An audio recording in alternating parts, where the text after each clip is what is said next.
గాడిద చాకిరీ చేయడమే కాకుండా స్మార్ట్గా ఆలోచించి అపారమైన సంపదను ఎలా సృష్టించవచ్చో ఒక పవర్ఫుల్ కేస్ స్టడీ ద్వారా మనం ఇప్పుడు తెలుసుకోబోతున్నాం. ఇక్కడ మీకో ప్రశ్న. అంతులేని కష్టం చేసినా చాలామంది యువ వ్యాపారవేత్తలు చివరికి ఎందుకు ఖాళీ చేతులతోనే మిగిలిపోతున్నారు? ఎంత కష్టపడినా డబ్బు ఎందుకు మిగలదు? ఇదొక పెద్ద మిస్టరీ, అవునా?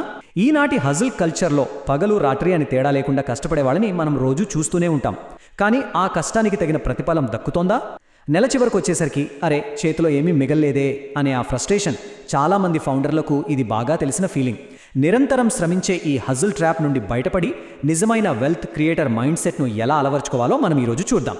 సో మొదటగా మనం మాట్లాడుకోబోయేది ఈ కష్టపడే ఉచ్చు గురించి. అదేనండి, ప్రతిఫలం లేని శ్రమ. దీన్ని మనం రవి అనే ఒక యువకుడి స్టోరీ ద్వారా అర్థం చేసుకుందాం. రవికి పెద్ద పెద్ద కలలుండేవి, ప్రాణం పెట్టి పనిచేసేవాడు, కానీ ఎప్పుడూ చేతిలో చిల్లిగవ్వ ఉండేది కాదు. ఒకరోజు బాగా విసిగిపోయి తన తండ్రిని ఒక మాట అడిగాడు. నాన్న, మనలాగే కొందరు కష్టపడుతున్నారు కదా, మరి వాళ్ళు మాత్రం ఎలా కోటీశ్వరులు అవుతున్నారు? వాళ్లకు తెలిసి మనకు తెలియని సీక్రెట్ ఏమైనా ఉందా అని. కెరీర్ ప్రారంభంలో ఉన్న ప్రతి ఒక్కరికి ఎప్పుడో ఒకప్పుడు ఈ డౌట్ వచ్చి ఉంటుంది కదా. అసలు సమస్య ఎక్కడంటే హై ఎఫర్ట్, లో ఫైనాన్షియల్ గ్రోత్.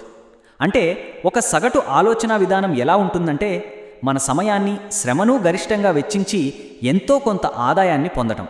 ఇలా కేవలం శ్రమ మీద మాత్రమే ఆధారపడితే మన ఆర్థిక వృద్ధికి ఎప్పుడూ ఒక బ్రేక్ పడిపోయినట్లే ఉంటుంది.